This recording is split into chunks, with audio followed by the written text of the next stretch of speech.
भाइयों बहनों, चुनाव हमने बहुत देखे हैं और चुनाव में उम्मीदवार चुनाव लड़ते हैं, राजनीतिक दल चुनाव लड़ते हैं, लेकिन भाइयों बहनों, पहली बार मैं देख रहा हूं कि चुनाव जनता जनार्दन लड़ रही है।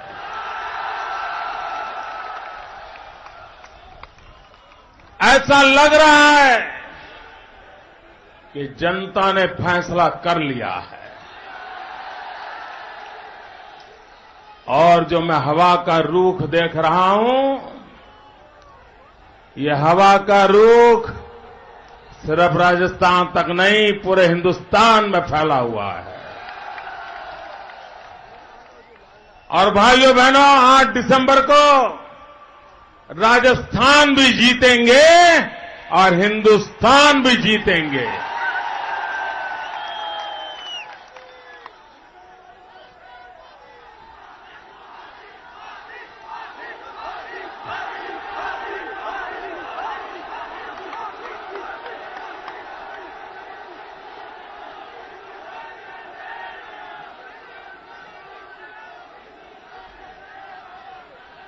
भाइयों बहनों,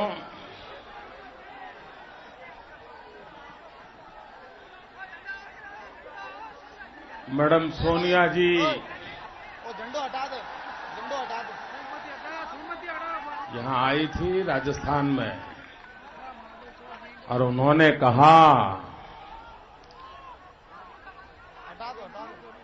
कि राजस्थान में कांग्रेस ने ऐसी सेवा की है, ऐसा काम किया है कि राजस्थान विकास की नई ऊंचाइयों पर पहुंच गया है। ये आपके गले उतरती है ये बात? क्योंकि बाहर वाला कोई सर्टिफिकेट दे, वो कोई मतलब नहीं है। यहां की जनता जो कहे वो फाइनल। आपको इस बात में भरोसा है? आपको सच्चाई लगती है? भाइयों बहनों, आपकी बात छोड़ो, अरे स्वयं सुप्रीम कोर्ट ने राजस्थान सरकार को लताड़ा था। इस देश की सर्वोच्च कोर्ट उसने किया। उसने कहा, अगर आपको कानून व्यवस्था संभाल नहीं पाते हो तो सब कुछ छोड़ दो। ये देश की कोर्ट ने कहा था उनको। राजस्थान के हाई कोर्ट ने कहा कि आपको सरकार चलाना नहीं आता है। इतना ही नहीं, यहां पर उनके गवर्नर साहब बैठे हैं। गवर्नर मैडम उन्हीं की पार्टी से आए हैं। गवर्नर मैडम ने कह दिया, ना आप रोड ठीक कर सकते हो, ना आदिवासियों का भला कर सकते हो।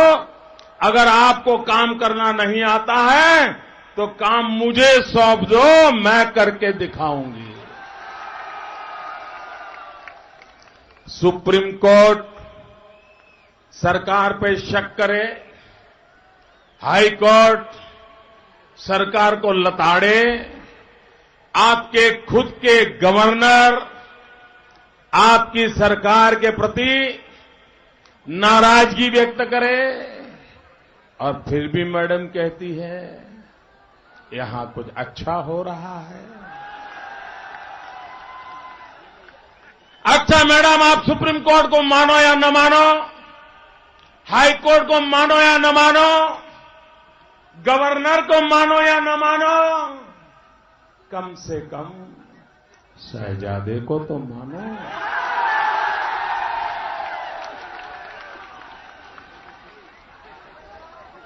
अरे उनकी बात पे तो भरोसा करो। भाइयों बहनों, राजस्थान में ये कांग्रेस के शासन में 40 से अधिक दंगे हुए और जब भरतपुर का दंगा हुआ, भरतपुर जिले में, तो शहजादे राजस्थान सरकार को अंधेरे में रख करके राजस्थान सरकार को बिना बताए वे भरतपुर आए। एक मोटरसाइकिल पे सवार हो गए दूसरे की और दंगा पीड़ित इलाके में पहुंच गए।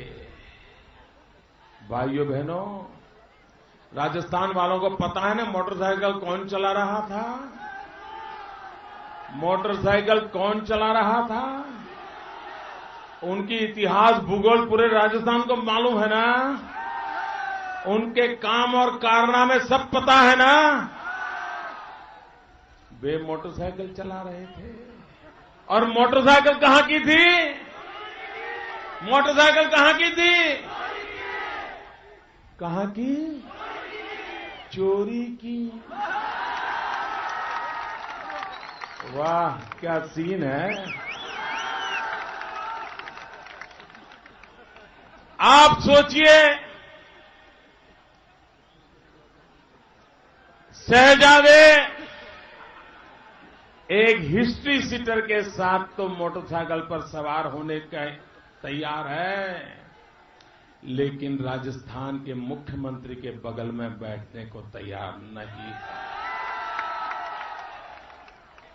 अब कल्पना करो कि शहजादे एक चोरी हुई मोटरसाइकिल पर तो बैठना पसंद करते हैं, लेकिन राजस्थान की आपकी सरकार की गाड़ी में सवार होने को तैयार नहीं है।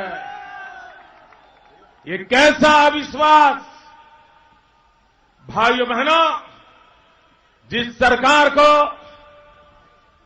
कोई संवैधानिक संस्था उनके काम को अच्छा नहीं कहती है, उस सरकार पर हम भरोसा कैसे करें। भाइयों बहनों, हमारा देश जब आजाद हुआ उसके बाद अनेक देश आजाद हुए, छोटे छोटे देश आजाद हुए, लेकिन वो देश हमसे भी आगे निकल गए। हमारी स्थिति बद से बदतर होती गई। भाइयों बहनों, अगर देश आजाद होने के बाद, स्वराज्य मिलने के बाद, अगर सुराज्य पर ध्यान केंद्रित किया होता तो देश की ये दशा नहीं होती। आज हमारे देश के सामने सबसे बड़ी समस्या है बैड गवर्नेंस, कुशासन। जब तक हम देश में कुशासन से मुक्ति पाकर के सुशासन की ओर आगे नहीं बढ़ते, हम देश की समस्याओं का समाधान नहीं कर पाएंगे। भाइयों बहनों, गुड गवर्नेंस में, सुशासन में कांग्रेस का भरोसा नहीं है। उसे लगता है जोड़ तोड़ की राजनीति के द्वारा सरकारें बनती चली जाएगी, अपनी गाड़ी चलती जाएगी, जेब भरते जाएंगे, 2-5 पीढ़ी का भला हो जाएगा। यही कांग्रेस पार्टी की सोच है। भाइयों बहनों, ये बैड गवर्नेंस, ये एक ऐसी बीमारी है जो पूरे हिंदुस्तान को भीतर से खोखला कर रही है, भीतर से खोखला कर रही है।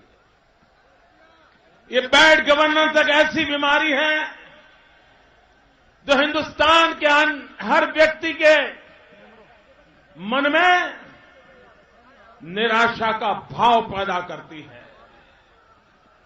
अविश्वास का भाव पैदा करती है और कभी कभी आक्रोश को भी जन्म देती है। भाइयों बहनों, ये बैड गवर्नेंस जैसे शरीर दिखने में कितना ही स्वस्थ क्यों न हो, वजन बराबर हो, ऊंचाई बराबर हो, बैठना उठना बराबर हो, लेकिन अगर एक बार उसको डायबिटीज हो जाए तो भीतर से वो शरीर खोखला होना शुरू हो जाता है। शरीर में अगर डायबिटीज प्रवेश कर जाए तो हर बीमारियों को वो निमंत्रण देना शुरू कर देता है। भाइयों बहनों, ये बैड गवर्नेंस वो हिंदुस्तान के जहन में डायबिटीज की तरह है जो भारत को अंदर से खोखला कर रहा है। और जब तक हम गुड गवर्नेंस पर बल नहीं देंगे, और भाइयों बहनों, आज जो गुजरात विकास की नई ऊंचाइयों को पार कर रहा है, उसका एक मूलभूत कारण है गुड गवर्नेंस। सुशासन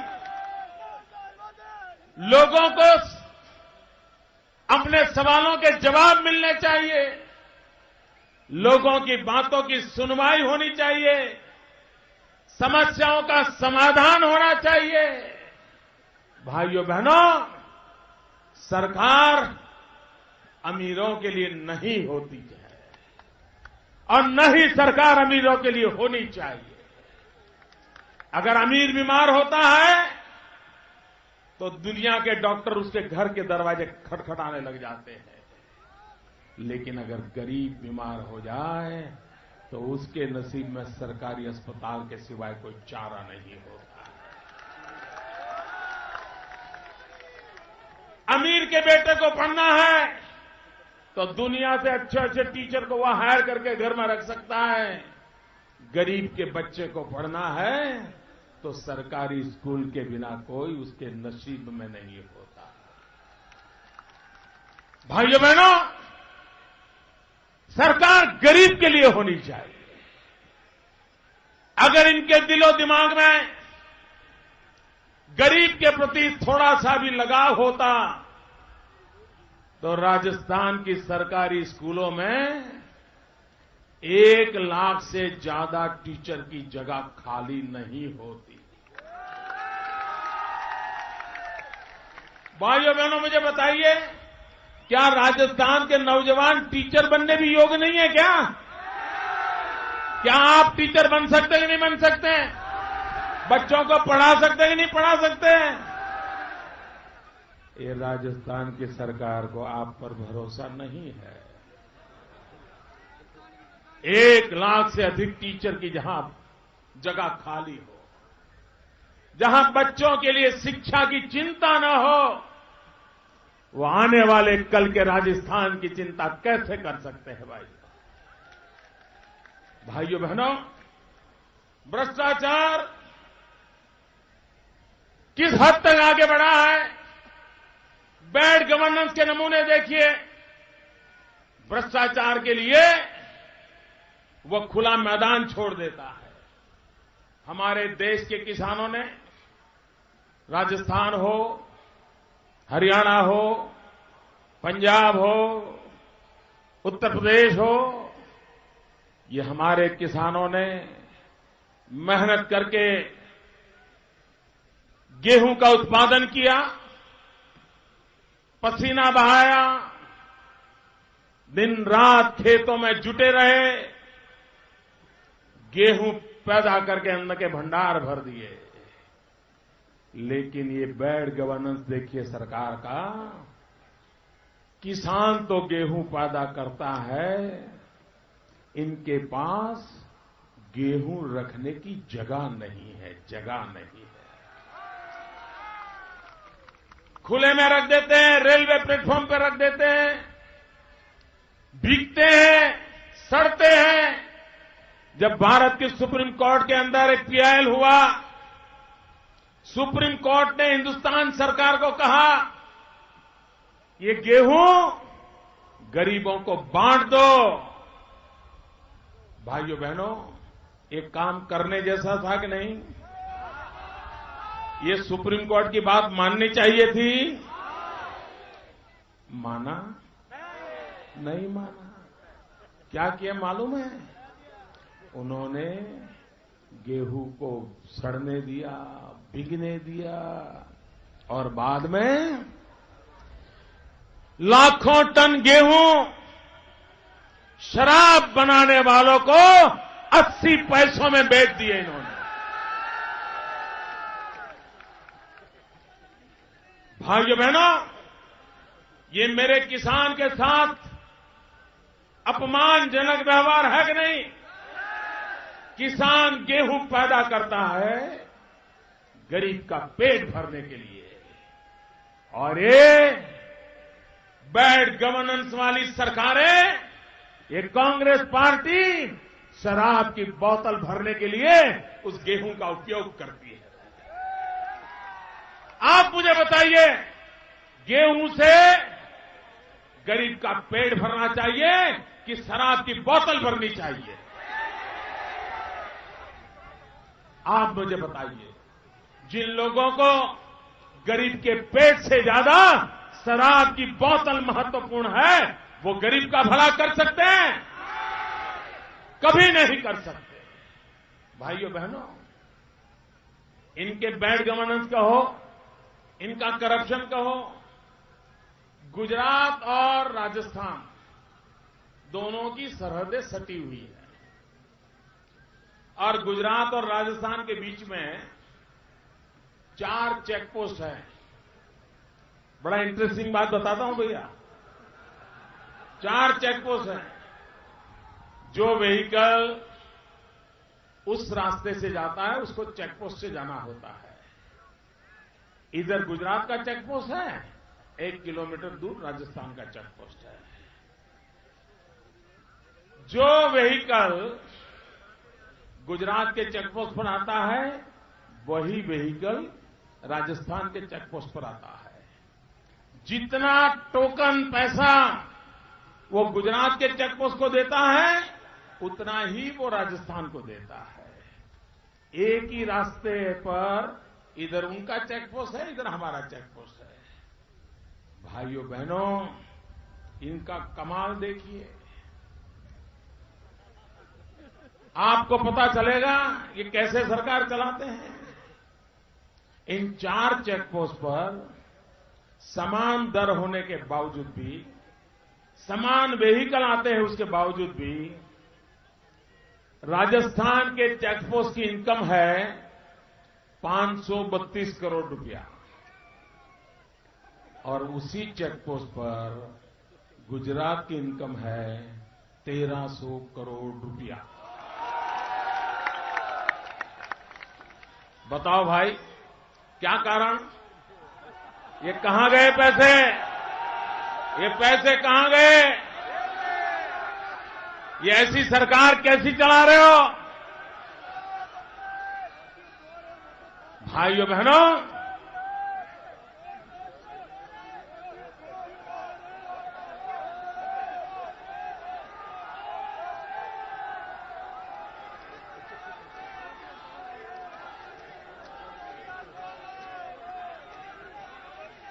भाइयों बहनों,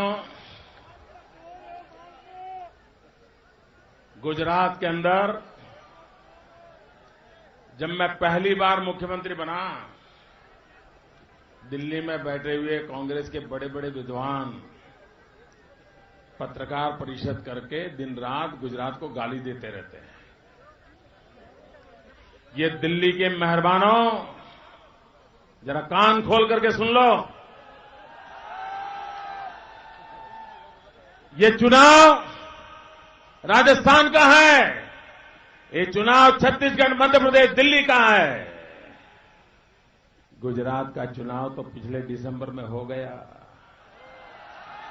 आपने दुनिया भर की जितनी गंद फैलानी थी फैला दी, जितना झूठ कीचड़ उछालना था उछाल दिया। गुजरात की जनता के गले नहीं उतरा और गुजरात की जनता ने हमें 2/3 बहुमत से बिठा दिया। हमने काम किया है कि नहीं किया है वो गुजरात की जनता भली भांति जानते हैं। दिल्ली में बैठ करके झूठ फैलाना बंद करो।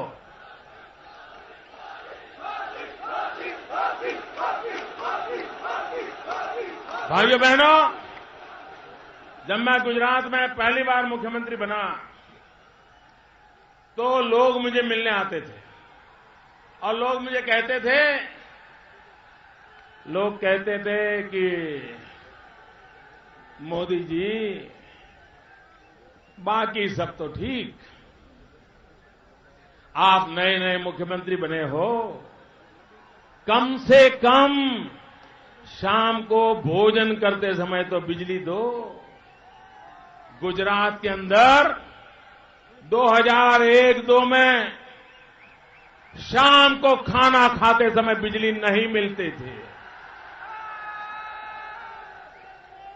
भाइयों बहनों, आज गुजरात के हर घर में 24 घंटे 7 दिन 365 दिन बिजली मिलती है। भाइयों,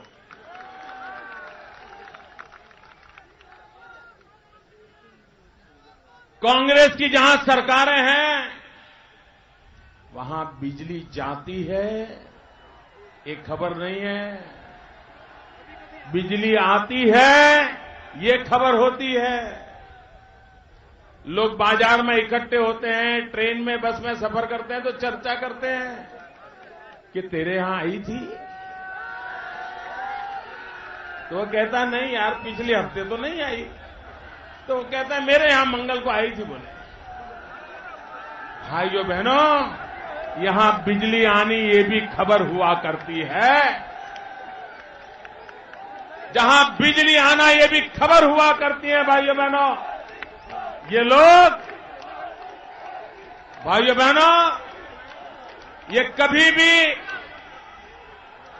ये देश को अंधेरे में रखने वाले लोग, भैया आपका प्यार मेरे सर आंखों पर। दोस्तों, आपका प्यार मेरे सर आंखों पर।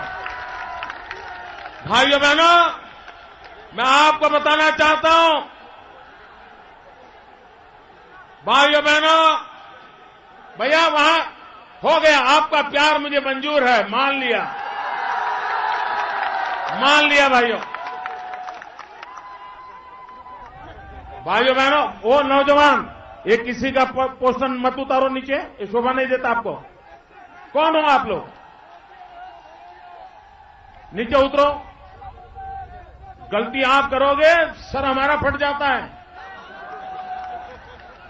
ये हमारे मीडिया के मित्र यही मानते हैं कि सब गुनाह हम कर रहे हैं।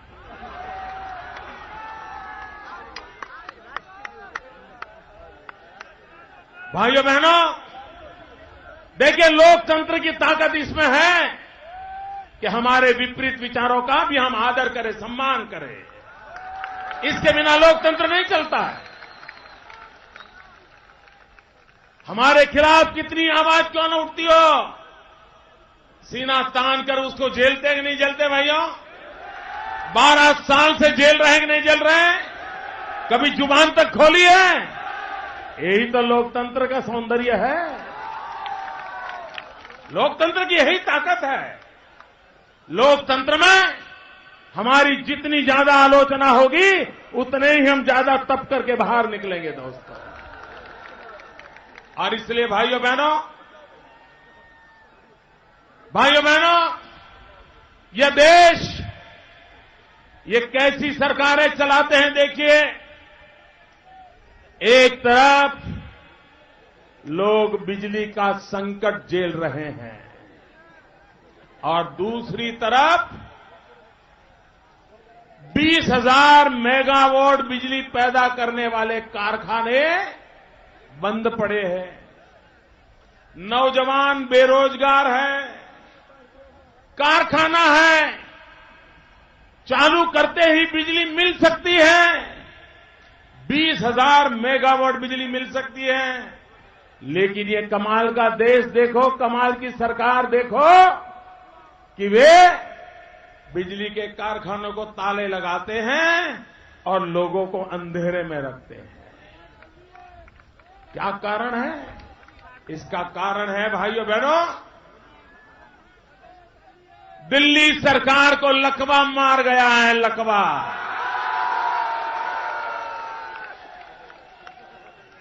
पॉलिसी पैरालिसिस है और उसके कारण देश अंधेरे में डूबा है।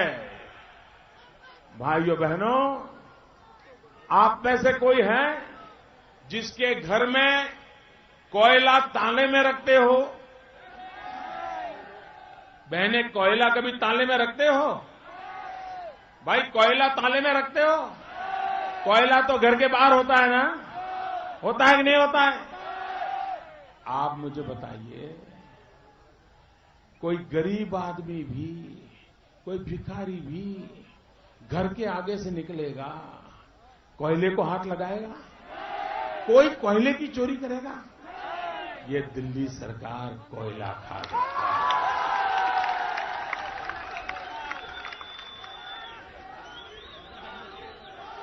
अब जब सुप्रीम कोर्ट ने नन्ना मारा तो सुप्रीम कोर्ट को क्या कह रहे हैं? सुप्रीम कोर्ट को कह रहे हैं फाइल खो गई है। भाइयों बहनों, सिर्फ फाइल नहीं, पूरी दिल्ली की सरकार खो गई है, दिल्ली की सरकार। और उनके लिए तो फाइल खो गई होगी, हिंदुस्तानियों की तो लाइफ ही खो गई है आपके रहते। भाइयों बहनों, इन लोगों के भरोसे आप देश को नहीं चला सकते। भाइयों बहनों, ये कांग्रेस पार्टी, इसने आपको, कांग्रेस पार्टी ने आपको 100 दिन में महंगाई कम करने का वादा किया था। ऐसे क्या बोल रहे हो यार? 100 दिन में महंगाई कम करने का वादा किया था, महंगाई कम हुई, महंगाई गई, महंगाई बढ़ी, कांग्रेस ने वादा तोड़ा। देखो भाइयों, हमारे देश में एकाध काम अगर नहीं होता है तो कभी भी कोई बुरा नहीं मानता है। वो मानते हैं चलो यार एकाध काम रह गया, लेकिन अगर कोई धोखा करे तो ये देश कभी माफ करता है? धोखेबाज को कोई माफ करता है? धोखाधड़ी को माफ करता है? भाइयों बहनों, आपको ये कहना कि 100 दिन में महंगाई कम करेंगे और ऊपर से महंगाई बढ़ती जाए, बढ़ती जाए, बढ़ती जाए, क्या आप उनको माफ करोगे? इतना ही नहीं भाइयों बहनों, अगर कोई चीज बुरी होती है, जैसे मुझे वहां बुरा लगा, तुरंत मैंने कहा भाई ठीक नहीं है, अच्छा नहीं कर रहे हो। अगर मैं देर से आता तो मैं आपकी क्षमा मांगता भाई, मैं आपसे देर से आया, क्षमा मांगता हूं। कहता कि नहीं कहता? कहता कि नहीं कहता?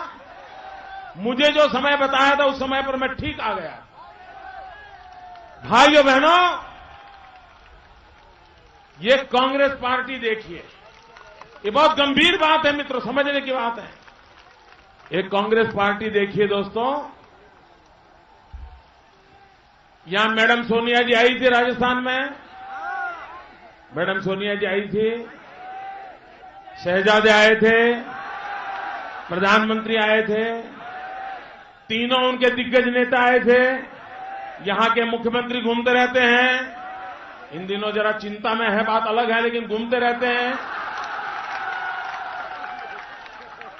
भाइयों बहनों, मुझे अभी शंभूनाथ जी बता रहे थे कि वो पराजय के मारे इतने डरे हुए हैं कि रात को 11 बजे पुलिस देख रही थी और शंभूनाथ जी पर परेशान करने का, हमला करने की कोशिश हुई। अरे जय पराजय होता रहता है मिस्टर अशोक जी। राज्यसभा में जाकर के दिल्ली सरकार में मंत्री बन जाइए, 200 दिन बचे हैं अभी। भाइयों बहनों, इन्होंने आपके साथ धोखा किया। इतना ही नहीं, इनके इतने इतने दिग्गज यहां भाषण कर रहे हैं, सुबह शाम हमें गालियां दे रहे हैं, भाजपा को कोस रहे हैं, हर समस्या के लिए हमें जिम्मेवार ठहरा रहे हैं। एक बार भी इन्होंने महंगाई का म बोला क्या? मुझे बताइए, उनके भाषण में महंगाई का जिक्र तक हुआ है क्या? महंगाई का जवाब दिया क्या? भाइयों बहनों, अगर कोई बात होती और हम जवाब न देते तो 7-7 दिन तक टीवी डिबेट पे चर्चा चलती कि भाजपा वाले जवाब नहीं देते हैं। कांग्रेस पार्टी 7वें आसमान पर उसका अहंकार चढ़ा हुआ है। वो जनता को अपनी जेब में मानती है, वो जवाब देना उचित नहीं मानती है। ये लोकतंत्र नहीं है। भाइयों बहनों, उनका काम था महंगाई के लिए जवाब देना। उन्होंने वादा किया था। आप मुझे बताइए भाइयों, यहां नौजवान बैठे हैं, नौजवान को क्या चाहिए? आप मुझे बताइए क्या चाहिए? आपको क्या चाहिए? आपको क्या चाहिए? आपको क्या चाहिए? आपको क्या चाहिए? कोई नौजवान भिख का कटोरा लेकर के खड़ा रहा है क्या? कोई नौजवान दयादान पे जीना चाहता है क्या? क्या कोई नौजवान को मेहनत करने में शर्म आती है क्या? इस देश का नौजवान, मुझे उस पर नाज है दोस्तों। वो मेहनत करने को तैयार है, वो पसीना बहाने को तैयार है, अपना गांव, घर, मां बाप छोड़ करके जहां पर भी रोजी रोटी मिले जाने को तैयार होता है। लेकिन भाइयों बहनों, ये दिल्ली की सरकार, ये राजस्थान की सरकार, उनको आपके भविष्य की चिंता नहीं है। ये दुनिया का सबसे नौजवान देश है। 65% जनसंख्या इस देश की 35 से कम आयु की है। ये नौजवान देश है। 2-2 भुजाएं हैं, दिमाग है, सपने हैं, संकल्प है, पसीना बहाने की तैयारी है। उसे अवसर चाहिए, अवसर चाहिए।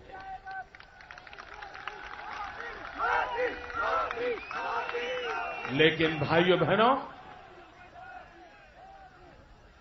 विकास के क्षेत्र में अगर आप ध्यान केंद्रित नहीं करोगे, देश को विकास की नई ऊंचाइयों पर नहीं ले जाओगे, तो हिंदुस्तान का बेरोजगार नौजवान कहां जाएगा?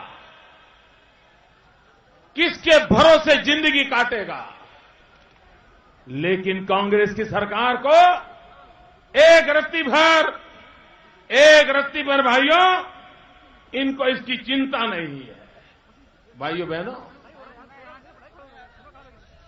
अब ये दिल्ली की सरकार, माताएं बहनें, आपका मंगलसूत्र छीनने के लिए तैयार बैठी है।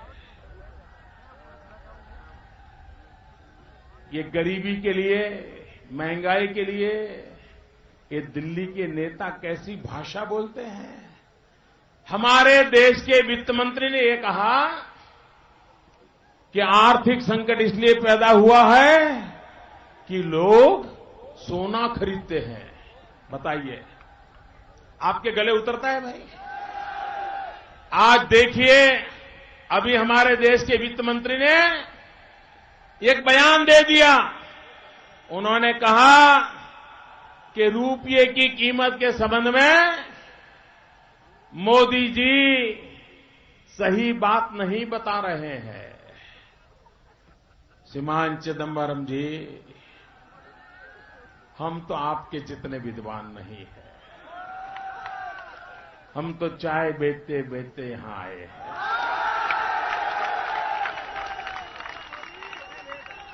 हम गरीब मां की कोख से पैदा हुए हैं। लेकिन चिदंबरम साहब, आप तो कम से कम देश की जनता को जरा सच बताइए।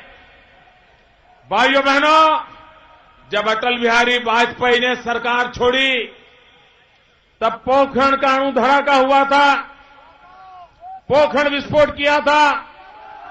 सारी दुनिया ने आर्थिक संकट में हमें डाल दिया था। सारे आर्थिक व्यवहार दुनिया ने बंद कर दिए थे। उस संकट के कालखंड में भी अटल बिहारी वाजपेयी के कालखंड में रुपया 40-45 के आसपास रहा करता था। 40-45 के आसपास। श्रीमान चिदंबरम जी, आपका रुपया तो लुढ़क गया। अस्पताल के दरवाजे की चक्कर काट रहा है। 65 पर लगा दिया आपने। आपने रुपये को डॉलर की तुलना में 65 रुपया कीमत में लगा दिया। ये रुपये की ताकत घटाने का काम आपकी सरकार ने किया है, आपके पापों ने किया है। और मैं दोबारा आरोप लगाता हूं आपको। आप पे हिम्मत हो तो इसका जवाब दो। अटल बिहारी वाजपेयी ने जहां रुपया की कीमत छोड़ी थी, क्या उसमें गिरावट आई है कि नहीं आई है? क्या रुपया लुढ़क गया है कि नहीं गया है? क्या रुपया अस्पताल के चक्कर काट रहा है कि नहीं काट रहा है? आप अनाप शनाप बयानबाजी करके कितने दिन तक सच को ठुकराते रहोगे? भाइयों बहनों, और सारा गुना सोने का है ऐसा कहते हैं। भाइयों बहनों, महंगाई क्यों बढ़ी आपको मालूम है?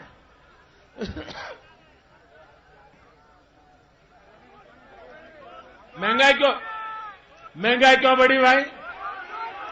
भ्रष्टाचार के कारण महंगाई क्यों बढ़ी? महंगाई क्यों बढ़ी? ये दिल्ली में एक विद्वान मंत्री बैठे हैं, बड़े विद्वान है, बहुत विद्वान। यानी ऐसा विद्वान तो शायद हिंदुस्तान में कभी पैदा ही नहीं हुआ, और आगे भी संभावना नजर नहीं आती है। ऐसे बड़े विद्वान है, बड़े गजब के विद्वान है। उन्होंने क्या कहा मालूम है? उन्होंने कहा कि गरीब पहले सूखी रोटी खाता था, लेकिन अब गरीब 2-2 सब्जी खाता है, इसलिए महंगाई बढ़ गई। भाइयों बहनों, जिस देश की सरकार में ऐसे मंत्री बैठे हो जो ये कहें कि गरीब अपना पेट भर रहा है इसलिए महंगाई बढ़ रही है, ऐसी सरकार को 1 मिनट चलने नहीं देना चाहिए। 1 मिनट चलने नहीं देना।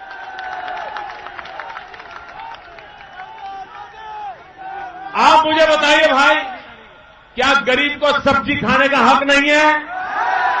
क्या गरीब सब्जी खाए तो गुनाह करता है? क्या गरीब ने सब्जी खाई इसलिए महंगाई बढ़ी? ये क्या बोल रहे हैं जी? और ये इतना कहते हैं। हमारे प्रधानमंत्री जी बहुत बड़े अर्थशास्त्री हैं, विद्वान हैं। उन्होंने कहा, प्लानिंग कमीशन के वो चेयरमैन हैं, उन्होंने कहा कि अगर आप रोज के 26 रुपया खर्च करते हो तो आप अमीर हो। ये सुनिए भैया, हमारे देश के प्रधानमंत्री हमें कह रहे हैं कि अगर आप 26 रुपये से ज्यादा खर्च करते हो तो आप अमीर हो, आप गरीब की परिभाषा में नहीं आते हो। आप मुझे बताइए भैया, 26 रुपया एक रोज में खर्च करने वाला अमीर है क्या? 26 रुपये में 2 कप चाय आती है क्या? अरे 26 रुपये में 300 ग्राम प्याज नहीं आता है प्रधानमंत्री जी।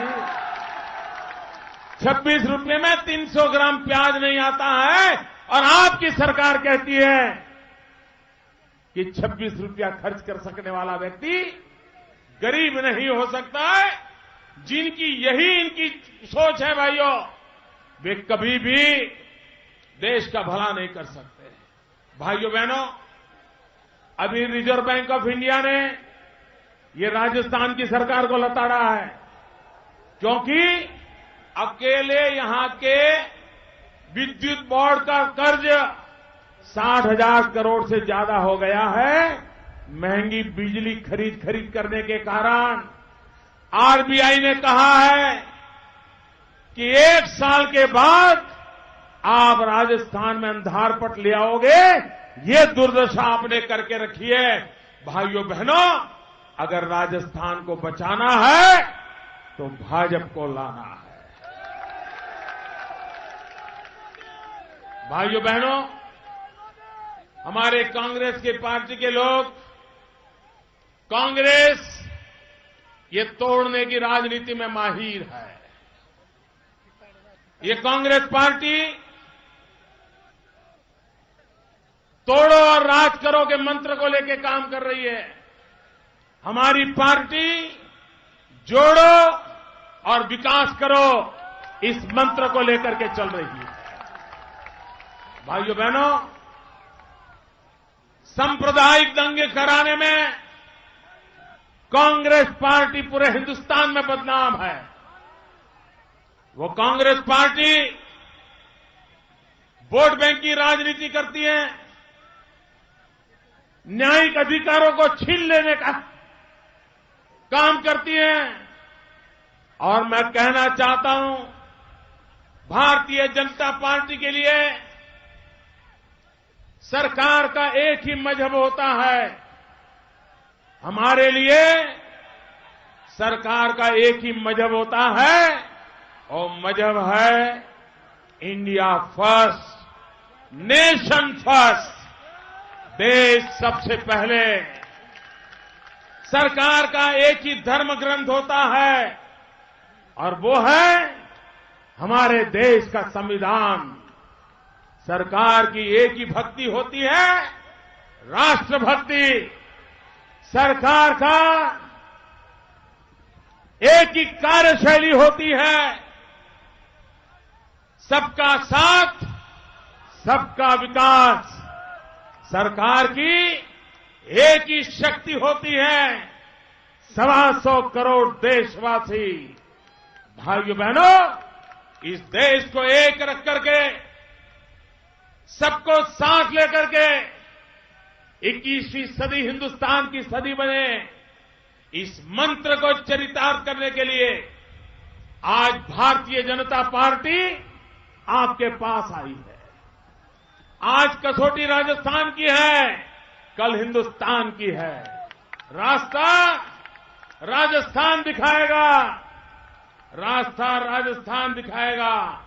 और इसलिए भाइयों बहनों, मैं आज इस जोधपुर सूर्यनगरी से पूरे राजस्थान के मतदाताओं का आह्वान करता हूं कि आइए, विकास के लिए वोट कीजिए, राजस्थान का भाग्य बदलने के लिए वोट कीजिए। और हमारे मंच पर और भी हमारे साथी हैं जिनका नाम मैं दोबारा एक बार कहना चाहता हूं। श्रीमती कमसा जी मेघवाल, श्री अर्जुन जी गर्ग, फिर से एक बार आदरणीय सूर्यकांता जी, श्रीमान कैलाश जी, श्रीमान जोगाराम जी, श्री शंभू सिंह जी, ये हमारे उम्मीदवारों को, इन हमारे सभी उम्मीदवारों को विजयी बना करके राजस्थान विकास की यात्रा पे चल पड़े, मैं आपको निमंत्रण देता हूं।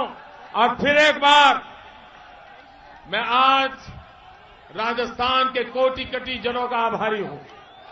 मुझे अद्भुत प्रेम दिया है, मैं कल्पना नहीं कर सकता हूं इतना प्यार राजस्थान ने मुझे दिया है। राजस्थान के नौजवानों, आपके सपना पूरा करने के लिए हम अपने आप को आहूत करने के लिए तैयार हैं।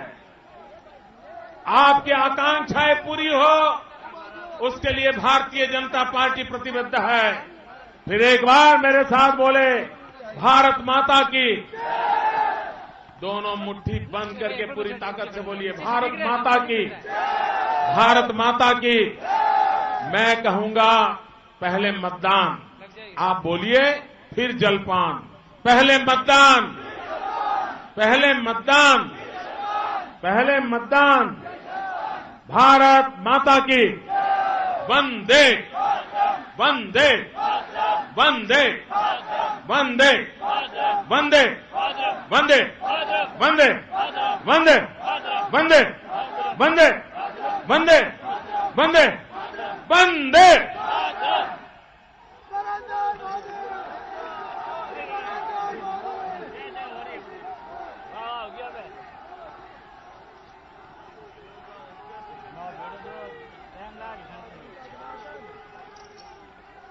इस सदी के चाणक्य और चंद्रगुप्त सम्मान्य नरेंद्र मोदी जी का सूर्य नगरी में जोरदार तालियों से अभिनंदन। पुनः एक बार जोर से मेरे साथ दोहराएंगे, देखो देखो कौन आया, देखो देखो कौन आया। हर हर मोदी, हर हर मोदी, जोर से हर हर मोदी, हर हर मोदी, मोदी लाओ, मोदी लाओ, हर हर मोदी। जोर से हर हर मोदी, घर घर मोदी, हर हर मोदी, हर हर मोदी, हर हर मोदी।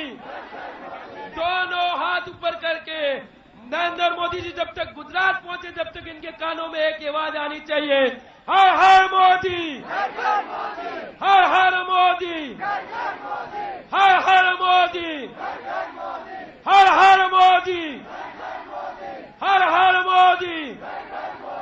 इस जोधपुर की 5 लाख की इस पब्लिक मीटिंग में न भूतो न भविष्य तो में आप लोग पधारे। जोधपुर शहर की ओर से, जोधपुर देहात जिले की ओर से आप सभी का बहुत बहुत धन्यवाद। मैं जगत जोशी, जिला महामंत्री, आपके चरणों में नमन करता हूं पूरे जिले की ओर से कि ऐसी अद्भुत सभा न तो कभी हमने देखी, न भविष्य में देखने को मिलेगी। अब प्रेस और मीडिया के भाइयों से, पुलिस प्रशासन का बहुत बहुत आभार। सभी से एक ही निवेदन, बड़े आराम से जाएं, बड़े तरीके से जाएं, किसी तरह की भगदड़ नहीं करें। अपना अद्भुत कार्यक्रम रहा है मोदी जी की विशाल आम सभा।